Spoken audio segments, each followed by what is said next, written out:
चलिए, तो आज हम पढ़ने जा रहे हैं भारत का संविधान, जिसका सामान्य परिचय हम पढ़ रहे हैं, जिसके अंतर्गत हमें पता है कि भाग कुल कितने हैं, 22 है। इनको हम चैप्टर भी बोल सकते हैं सामान्य भाषा में, परंतु भाग जो है वो 22 कहना है। क्वेश्चन आपके भाग के नाम से आएगा और इसी रोमन में आएगा, तो 22 होते हैं।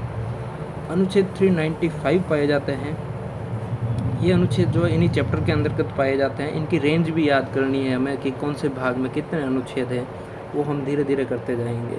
आज हम 5 भाग तक अनुच्छेद पढ़ेंगे, याद करने की कोशिश करेंगे उनकी रेंज। उसके बाद में हम देखेंगे कि भाई अनुसूचियाँ कितनी है इसमें, तो अनुसूचियाँ टोटल 12 है। हम देखेंगे कि मूल संविधान में कितनी थी, वर्तमान में कितनी है, ये भी देखेंगे। इसके अलावा एक डेट बहुत इम्पोर्टेंट हो जाती है कि अधिनियमित कब हुआ। तो अधिनियमित हमारे भारत का संविधान जो है वो 26 नवंबर 1949 को हुआ। इसी दिन हम आंशिक रूप से 16 आर्टिकलों को जोड़ देते हैं। वो 16 आर्टिकल कौन से हैं वो आगे की क्लास में देखेंगे हम। इसके अलावा जो लागू होने की तिथि है वो कब है, तो 26 जनवरी 1950। इस दिन हमारा संविधान सभा ने जो है वो लागू कर दिया था इसको। इसके अलावा हम देखें कि प्रस्तावना पाई जाती है इसमें, जिसके अंतर्गत एकमात्र संविधान संशोधन हुआ है। ये क्वेश्चन पूछा जाता है कि कितने संविधान संशोधन हुए, तो एक हुआ। कौन सा हुआ, तो 42वां संविधान संशोधन 1976 हुआ है। इसे को मिनी कॉन्स्टिट्यूशन भी कहते हैं, मिनी कॉन्स्टिट्यूशन भी कहते हैं। इसके अंतर्गत 3 शब्द जोड़े गए थे। ये भी क्वेश्चन आता है कि कौन कौन से शब्द जोड़े गए थे, तो याद रखने का प्रयास करें कि एक शब्द है पंथ निरपेक्षता,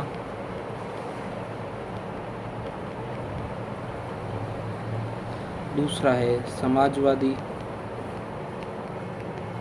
और तीसरा है अखंडता। तो इन्हें आप जरूर याद रखें, यहाँ से क्वेश्चन पूछा जाता है। उसके बाद अपन देखें अगर कि अनुसूचियाँ कितनी पाई जाती है, तो अनुसूचियाँ हैं वो 12 पाई जाती है वर्तमान में। और मूल संविधान में कितनी पाई जाती थी, ये भी क्वेश्चन आता है। तो मूल संविधान में 8 पाई जाती थी। अब 8 कौन सी है और 12 पूरी कौन सी है, वो इस ट्रिक से हम याद कर सकते हैं, जो है टीयर्स ऑफ ओल्ड पीएम। पूरी 12 हो जाती है, TEARSOFOLD P और M, जो इस प्रकार है। टी का मतलब होता है टेरिटरी, यानी कि हमारे संविधान में जो राज्य क्षेत्र है उसका उल्लेख जो है वो अनुसूची में किया हुआ है। यानी कि हमें पता है कि हमारे भारत में 28 राज्य और 8 केंद्र शासित प्रदेश पाए जाते हैं, यानी कि यूटी यूनियन टेरिटरीज जो भी 8 है। इन सब का उल्लेख राज्य क्षेत्र इस अनुसूची में पाई जाता है, अनुसूची नंबर 1 में। इसके बाद हम देखें कि भाई ई का मतलब एमुलमेंट होता है। इसमें हम देखते हैं कि किन किन पदाधिकारियों का वेतन अनुसूची 2 में पाया जाता है और किन का नहीं पाया जाता है। तो इसके अंतर्गत हम देखते हैं कि लोकसभा यानी कि केंद्र की बात करें और इधर हम राज्य की बात करेंगे, तो केंद्र के अंतर्गत लोकसभा के जो अध्यक्ष और उपाध्यक्ष होते हैं उनका पाया जाता है। और राज्यसभा में अगर बात करें हम, सभापति और उपसभापति का पाया जाता है। और राज्य के अंतर्गत वहीं पर विधानमंडल हो जाएगा, और उसके अंतर्गत विधानसभा के अंतर्गत तो अध्यक्ष और उपाध्यक्ष का पाया जाता है। और अगर कहीं पर विधान परिषद है तो विधान परिषद में जो हैं वो उनके पदाधिकारियों का पाया जाता है, यानी कि पीठासीन अधिकारियों का पाया जाता है। यानी कि स्वयं सभापति, उपसभापति और उपाध्यक्ष अध्यक्ष हो जाएगा। उसके बाद में हम देखेंगे कि भाई अफर्मेशन यानी कि शपथ, तो शपथ किसकी है और किसकी नहीं है। इसके अलावा हम अगर और देखें कि और किसका वेतन यहाँ पाया जाता है, तो हम देखेंगे भी राष्ट्रपति के बारे में भी यहाँ उल्लेख है। और गवर्नर के बारे में, राज्य में कौन हो जाएगा, गवर्नर हो जाएगा। और अगर देखें कि तो केंद्र में सुप्रीम कोर्ट और राज्य में देखें तो हाई कोर्ट। और एक आता है अपने keg, controller and auditor general. तो इसको आप केंद्र और राज्य के बीच में ऐसे डिवाइड करके याद आसानी से किया जा सकता है। इसके बाद में हम देखें कि तीसरी अनुसूची है शपथ की। तो शपथ के अंतर्गत आती है किसका शपथ है और किसकी नहीं है। मोस्टली ये क्वेश्चन आता है कि किसकी शपथ नहीं है। तो किसकी शपथ नहीं है याद रखना आप, राष्ट्रपति की शपथ नहीं है इस अनुसूची में, और उपराष्ट्रपति की शपथ भी इस अनुसूची में नहीं है।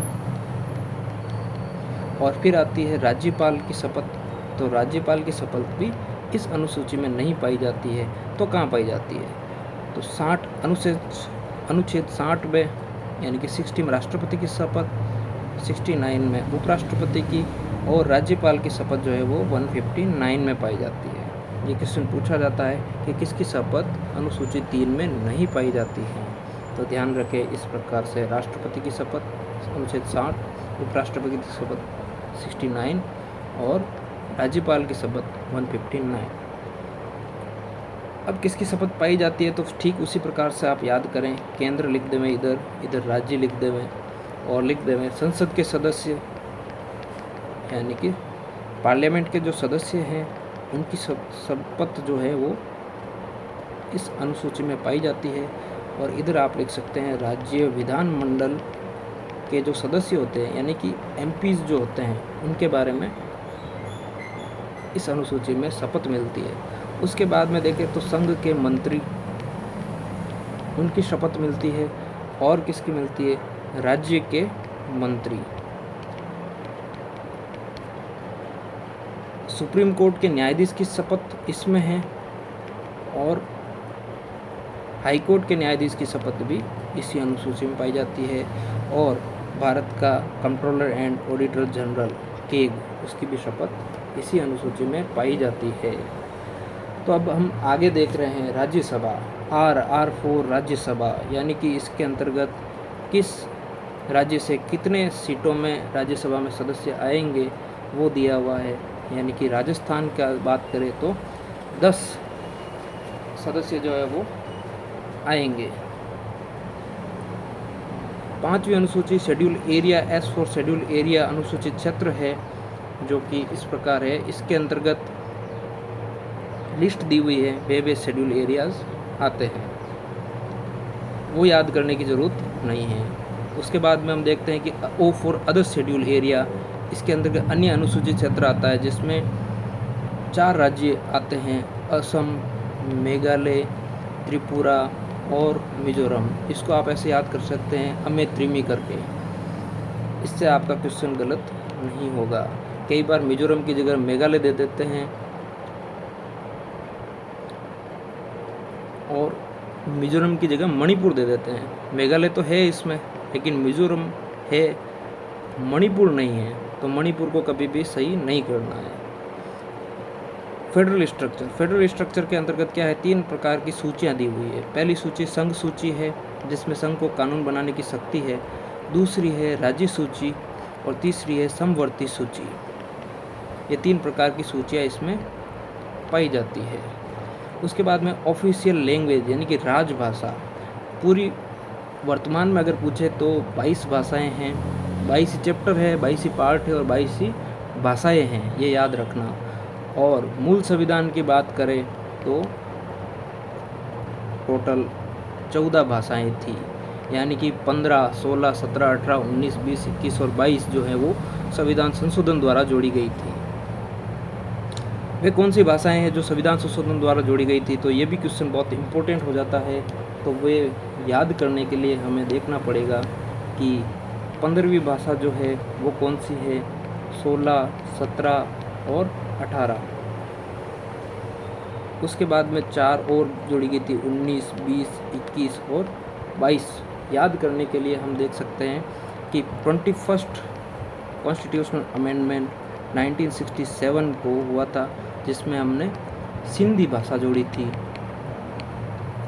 ठीक है, उसके बाद में हम देखते हैं कि 16, 17 और 18 जो है वो 71वां संविधान संशोधन 1992 द्वारा जोड़ा गया था, जिसमें हम याद कर सकते हैं कि नमक नाम से 3 भाषाएं जोड़ी गई थी, यानी कि न फॉर नेपाली, म फॉर मणिपुरी और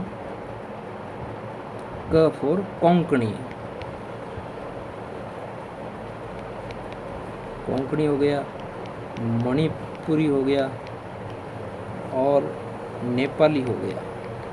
इस प्रकार से ये नमक बन रहा है, यानी कि न, म और क, ऐसे याद किया जा सकता है आसानी से। और उसके बाद में 4 भाषाएं और जोड़ी गई थी, जो कि जोड़ी गई थी 92वां कॉन्स्टिट्यूशनल अमेंडमेंट 2003 में जोड़ा गया था, ये 2003, जिसके अंतर्गत है बोडो, डोगरी, मैथिली और चौथी भाषा है संथाली।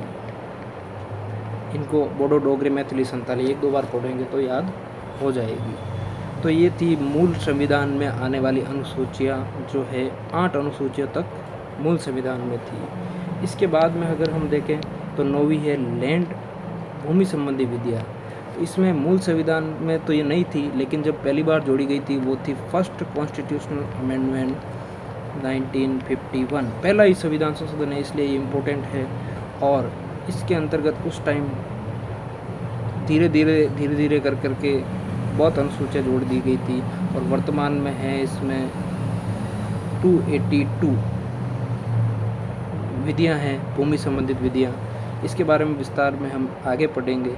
उसके बाद में डिफेक्शन, एंटी डिफेक्शन लॉज है, यानी कि दल बदलता, उस पर प्रतिबंध लगाना बहुत ज़रूरी था, इसलिए इसको जोड़ा गया था संविधान संशोधन करके। 52वां संविधान संशोधन था, 1985 में हुआ था।